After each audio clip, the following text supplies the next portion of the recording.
আমার এই বিষয়ে আপনারা আসলে এই আগ্রহ দেখাচ্ছেন, এই জন্য সকলকে ধন্যবাদ। এবং বাংলাদেশের অনেক মানুষ বিভিন্ন প্রান্ত থেকে এই বিষয়টা জানতে চাচ্ছে যে ফাইনালি আসলে কি হয়। আজকে আমাদের এখানে আমার পক্ষ থেকে কিছু কাগজপত্র জমা দেওয়ার কথা ছিল।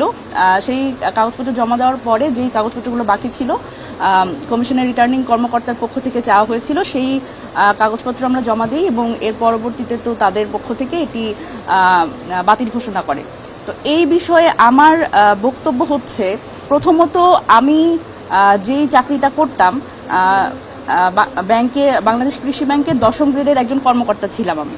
তো সেই জায়গা থেকে এই চাকরির বিধান যেটি আসলে যে আইনে আসলে 3 বছরের একটা বারের কারণে এটি বাতিল হলো, সেটার সাথে কোনোভাবেই সামঞ্জস্যপূর্ণ না। কারণ এই আইনটি যেই কারণে করা হয়েছিল যে প্রশাসনিকভাবে একজন উচ্চপদস্থ কর্মকর্তা যেভাবে করে আসলে নির্বাচনের ক্ষেত্রে একটা বড় প্রভাব বিস্তার করতে পারে এবং ভোটারদের উপরে প্রভাব বিস্তার করতে পারে, তো সেই জায়গা থেকে এই ধরনের পদ থেকে নির্বাচনের করার ক্ষেত্রে কুলিং পিরিয়ড হিসেবে 3 বছর থাকতে হয়। কিন্তু প্রথমত আমার যে চাকরিটা, একজন ব্যাংক কর্মকর্তা, একদম এন্ট্রি লেভেলের ব্যাংক কর্মকর্তা, এবং আমার চাকরি 2 বছর হয়েছে মোটে।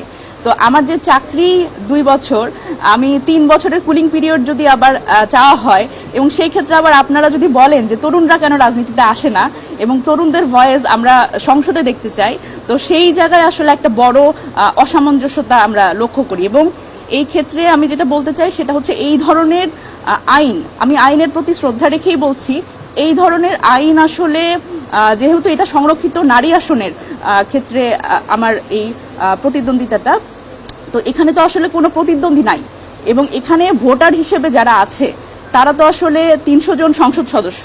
সুতরাং এখানে এটার ক্ষেত্রেও মনে হয় না যে আমি এখানে এটার মধ্যে পড়ি আসলে।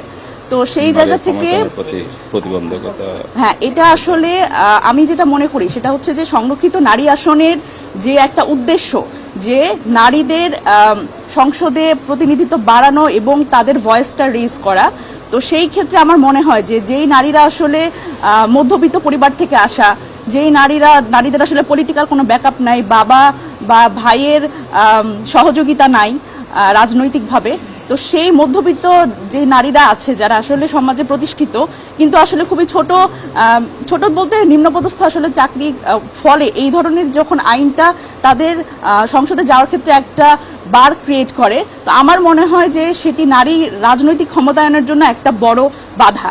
তো আমি মনে করি যে আমি আইনের প্রতি শ্রদ্ধাশীল, তবে এই আইনের ক্ষেত্রে আমার মনে হয় যে আসলে এই লাভজনক পদ এবং উচ্চপদস্থ কর্মকর্তা বা এইটার যে স্পিরিটটা আইনের, সেই ক্ষেত্রে এটা আসলে পরিষ্কার করা প্রয়োজন। আর এই কারণে আমি এইটার ফলে আসলে আমি আজকের পরে আমি চাই যে আমার আসলে এখানে একটা আপিল করব এবং এটার একটা শুনানির একটা সুযোগ আমি চাই। কারণ আমি চাই, এখানে ইনারা তো আসলে কাগজপত্র জমা নিয়েছেন, কিন্তু মানে আমি তো আমার কথাটা বলতে পারিনি। তো আমার জায়গা থেকে আমি হচ্ছে শুনানির সুযোগটা চাই, আর বাকিটা হচ্ছে আইনের ব্যাখ্যাটা আমার আইনজীবী বলবেন।